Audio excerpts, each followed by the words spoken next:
Olá, sejam bem-vindos a mais uma aula de língua portuguesa. Na nossa aula de hoje, nós iremos trabalhar funções da linguagem. O meu nome é a professora Naraline Menezes e hoje nós iremos resolver algumas questões do nosso livro Resolva Enem número 2. Então, vamos à nossa aula. Primeiramente, nós faremos um levantamento do que são funções da linguagem. Logo em seguida, nós faremos uma análise de uma questão do nosso livro, porque essas questões, elas também caem no Enem. Então, nós estamos trabalhando, além da redação, questões para o Enem. Vamos à nossa aula. Então, o que são funções da linguagem? Primeiramente, é interessante nós conhecermos o significado da palavra linguagem. O que é uma linguagem? É o sistema através do qual o ser humano se comunica. Então, a comunicação ela é feita através da linguagem. Ela pode ser escrita, ela pode ser falada e ela pode ser utilizada através de outros símbolos ou signos convencionais. Nós temos o exemplo da nossa intérprete. Ela utiliza um tipo de linguagem. Mas, professora, o que são funções da linguagem, então? Eu já sei o que é uma linguagem e o que seriam as funções da linguagem. Então, as funções da linguagem é as formas como nós utilizamos a linguagem, a intenção dessa linguagem. Todas as vezes que eu produzo um texto ou eu falo alguma coisa, eu tenho uma intenção. E quais seriam essas intenções? Eu elenquei aqui 6 funções da linguagem, que é a referencial, a emotiva, a poética, a fática, a conativa e a metalinguística. E agora nós iremos conversar sobre cada uma delas. Então, vamos à primeira. Na primeira, nós temos a função referencial ou denotativa. Lembra da denotação que vocês estudaram em sala de aula? Denotação, conotação. E aí, geralmente, eu peço para você fazer uma relação da palavra denotação com a palavra dicionário, porque as duas começam com o D. E qual é a relação disso, professora? A relação é que, no sentido denotativo, as palavras elas têm um sentido real. As frases, o texto, não tem sentido figurado. Então, o que seria uma função referencial ou denotativa? É uma função informativa. Isso quer dizer o quê, professora? Não entendi. A função informativa, ela tem como principal objetivo, é isso mesmo, informar. Como assim, professora? Eu vou utilizar um texto, vou trazer uma notícia com fatos reais. Eu não posso utilizar a linguagem figurada, eu não posso utilizar, por exemplo, um trocadilho, eu tenho que utilizar a palavra no seu sentido real, denotativo, verdadeiro.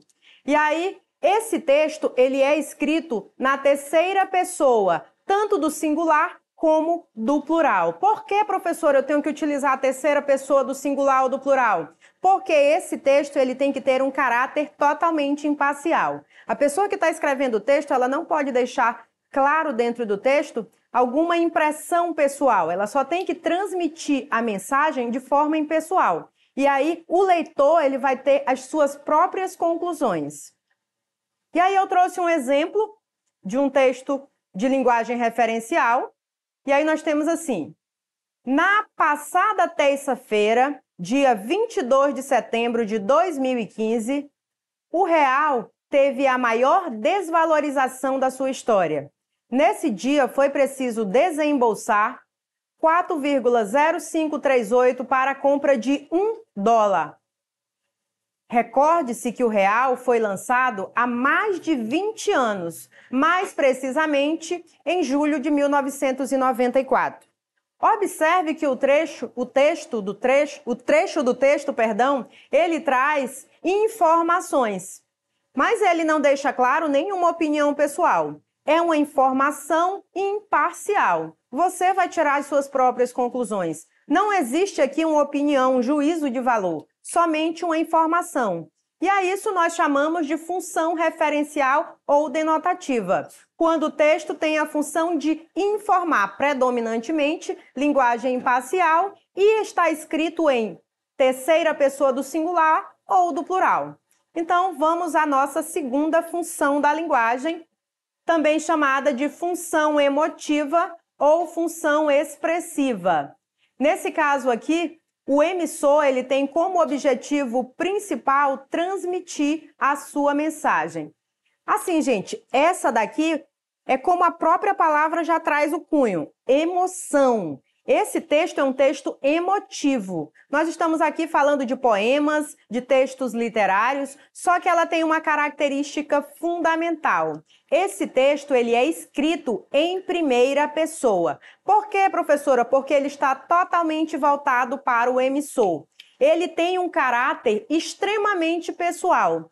Enquanto o texto da linguagem referencial era extremamente impessoal, escrito em terceira pessoa, o da linguagem emotiva, ele é escrito em primeira pessoa, porque ele tem caráter pessoal. O texto é voltado totalmente para quem está emitindo a mensagem. E aí eu trouxe um exemplo de um texto para vocês visualizarem, que fica muito mais fácil. E aí nós temos aqui, meus amores. Observe aí, meus. Não é de ninguém, são meus, primeira pessoa. Tenho tantas saudades de vocês. Quem tenho tantas saudades de vocês? Eu, primeira pessoa. Eu tenho tantas saudades de vocês. Observe que o pronome pessoal, eu, da primeira pessoa no singular, ele não está na frase, mas ele está implícito na desinência do verbo. Através do verbo eu sei que é a primeira pessoa. Mas não se preocupem. Em breve a mamãe chega e vamos aproveitar o tempo perdido bem juntinhos. Quem vamos? Nós. Nós também é a primeira pessoa do plural. E aí ele continua.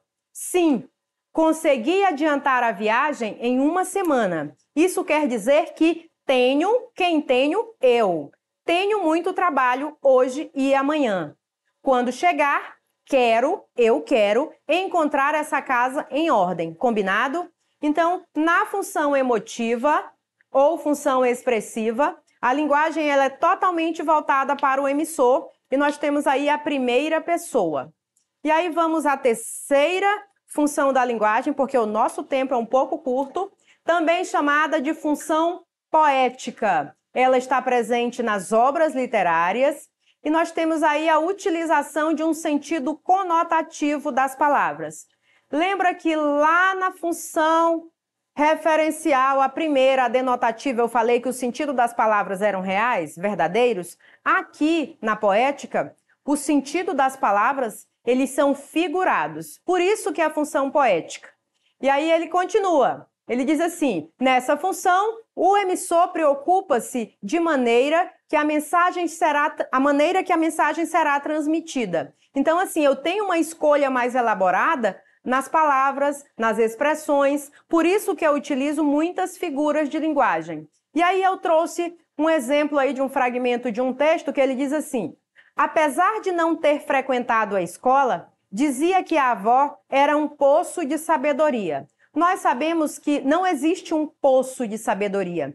Poço de sabedoria é uma expressão de uma figura de linguagem. Por exemplo, não existe um poço e lá dentro desse poço eu vou jogar um baldinho e vou recolher lá um balde cheio de sabedoria. Não. Isso significa que aquela senhora, apesar de nunca ter ido à escola, ela era um poço de sabedoria. De tempo em tempo, ela falava de tudo e sobre tudo e tinha sempre um provérbio debaixo da manga. Existem algumas pessoas, as mais antigas, por exemplo, que não tiveram oportunidade de frequentar a escola, que elas são realmente um poço de sabedoria. Tá aí a figura de linguagem. Mesmo não tendo ido à escola, elas têm um conhecimento empírico da vida. Isso faz com que elas se tornem muito sábias. Por isso aí, função poética, por causa das figuras da linguagem. E nós temos a próxima função da linguagem, perdão, não é figura. A próxima função da linguagem, que é a função fática. Ah, professora, função fática, isso significa o quê? Por exemplo, eu tenho uma função fática. Todas as vezes que você se reúne com alguém, você cumprimenta a pessoa e aí você fala, a pessoa responde. Às vezes você está falando, a pessoa te interrompe. Isso é uma função fática. Vamos à leitura que diz o seguinte, tem como objetivo estabelecer ou interromper a comunicação, de modo que o mais importante é a relação entre o emissor e o receptor da mensagem. Essa é a função que vocês mais utilizam diariamente, porém vocês não percebem, que é quando vocês se comunicam com outras pessoas. E aí ele continua. O foco reside no canal da comunicação. Esse tipo de função é muito utilizada nos diálogos. Por exemplo, nas expressões de cumprimento, saudações, discursos ao telefone e etc. Quando você cumprimenta alguém, você já está praticando essa função da linguagem, que é a fática. Você chega, por exemplo, no ambiente da sala de aula, você bate na porta e você diz: bom dia, com licença, professor, posso entrar? Você já está praticando essa função da linguagem, que é a função fática. E aí eu trouxe aqui um exemplo, quando alguém chega num consultório e diz assim: consultório do Dr. João, bom dia. É uma ligação, vocês observam, aí a pessoa do outro lado responde: bom dia, precisava marcar uma consulta para o próximo mês. E aí alguém responde: o doutor tem vaga apenas para a segunda semana, entre os dias 7 e 11. Qual é a sua preferência? Então, assim, existe um diálogo. Então, não esquecer que função fática está totalmente voltada para diálogos. Observe que até agora não temos como confundir uma função com a outra. Cada uma tem um objetivo. Então, vamos à próxima, porque o nosso tempo está correndo. Função conativa ou apelativa. Essa função, ela é persuasiva e tem o intuito de convencer o leitor. Vocês observam que nas aulas anteriores nós trabalhamos diversos textos de publicidade. E aí eu tenho sempre comentado que os textos de publicidade, eles têm uma função de convencer o leitor. Então, quem convence o leitor é a função conativa. O objetivo dessa função é convencer o leitor. Por isso que essa linguagem, ela é muito utilizada nas propagandas, em publicidades e principalmente, né, gente, no discurso político. O que é que o político tenta fazer com o seu eleitor? Convencer de que as propostas dele são melhores do que as dos outros. Então, ele utiliza também essa função, que é a função conativa, também chamada de função apelativa. E aí eu trouxe um exemplo aí de vote em mim. Vote isso, vote aquilo. Eu sou o melhor para isso, para o país, enfim. Próxima função, nós temos aí a função metalinguística. Ai, professor, o que significa metalinguística? Que nome estranho. Não, gente, essa é uma das mais fáceis, pelo menos é a que eu considero mais fácil. Ela se refere a ela mesma, quando a linguagem ela é voltada para si mesma. Eu já percebi, por exemplo, que quando vocês assistem um filme que está falando de um determinado filme, cria um ponto de interrogação na cabeça de vocês. Porque quando eu levo esse tipo de filme para a sala de aula, para trabalhar esse tipo de assunto, os alunos ficam meio que sem ação. Professor, é um filme que vai falar de um filme? Sim, um filme que fala de um filme é uma função metalinguística. Quando você pega uma prova de língua portuguesa e lá no texto, o texto está falando sobre texto, é uma função metalinguística. Se você observar na imagem que eu trouxe, nós temos aí um pintor pintando quem? Ele mesmo. Então, um pintor pintando ele mesmo. E ele está pintando ele mesmo pintando. Então, também é uma função metalinguística. E agora nós iremos resolver a nossa questão, porque o nosso tempo é um pouco curto. E aí vamos ver se vocês de fato entenderam. Lembrando que se você não entendeu, volte à aula, pause, faça as anotações necessárias. Então, vamos lá no nosso livro Resolva Enem número 2. Abram o material de vocês lá na página 133 e a nossa questão que nós iremos trabalhar é a questão número 51. Então, vamos à leitura do nosso texto. Vamos lá. Em uma famosa discussão entre profissionais da ciência biológica, em 1959, C.P. Snow lançou uma frase definitiva: não sei como era a vida antes do clorofórmio. De modo parecido hoje, podemos dizer que não sabemos como era a vida antes do computador. Hoje, não é mais possível visualizar um biólogo em atividade com apenas um microscópio diante de si. Todos trabalham com o auxílio de computadores. Lembramo-nos, obviamente, como era a vida sem computador pessoal. Mas não sabemos como ela seria se ele não tivesse sido inventado. E aí nós temos um texto, né? E aí nós vamos pensar. Em uma famosa discussão entre profissionais da ciência biológica, em 1959, C.P. Snow lançou. Gente, ó, a palavra que não quer calar, C.P. Snow lançou. Esse verbo, ele está escrito na primeira, na segunda ou na terceira pessoa. É eu lançou, É tu lançou ou ele lançou? Ele lançou, né? Então, eu já sei que o verbo ele está escrito em terceira pessoa. Segundo ponto, esse texto ele tem cunho informativo. Observe que nós estamos falando aqui do CP Snow e antes da era da informática, antes do computador, como é que as pessoas viviam.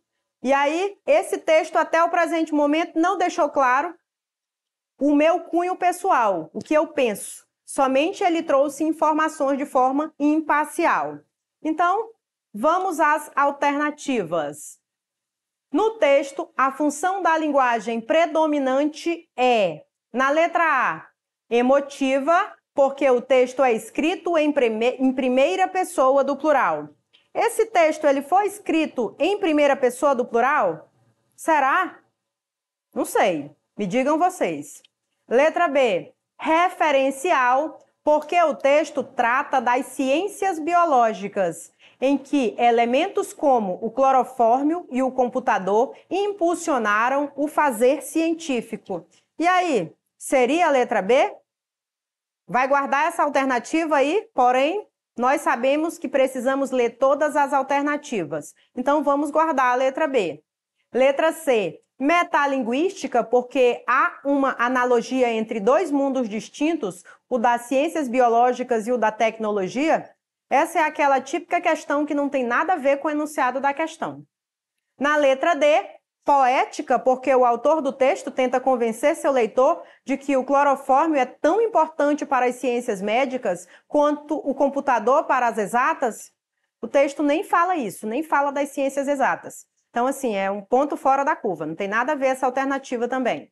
E na letra E, apelativa, porque mesmo sem saber, não, mesmo sem ser uma propaganda, já disse que não é uma propaganda, não é um discurso de um político. Então, o redator está tentando convencer o leitor de que é impossível trabalhar sem computador atualmente. Seria essa a alternativa correta, vocês acham? Com certeza não, né? Porque a função aqui não é convencer ninguém de nada. Eu só simplesmente trouxe um texto e a função desse meu texto era só informar. O texto foi escrito em terceira pessoa. Então, se o texto está escrito em terceira pessoa, a função principal dele é informar, qual é a função da linguagem que eu vou marcar aqui? Emotiva, referencial, metalinguística, poética ou apelativa? E aí, gente? E aí? 3 segundos para responder. Já? Parabéns aos que responderam referencial. Porque o texto ele trata das ciências biológicas em que o elemento como o clorofórmio e o computador impulsionaram o fazer científico. E essa, gente, foi a nossa aula, tá? De funções da linguagem. Eu espero que vocês tenham gostado. Vocês perceberam que realmente não dá para confundir as funções da linguagem. Cada uma tem uma característica própria, tem um objetivo específico e impossível confundi-las. Existem aqueles textos em que, às vezes, tem elementos de uma ou de outra, mas uma sempre se sobressai em relação à outra. Então, muito obrigada. Acessem as nossas plataformas, revisem, reprisem, façam anotações, resolvam questões, porque eu quero ver vocês lá na faculdade, viu? Até a nossa próxima aula. Tchauzinho!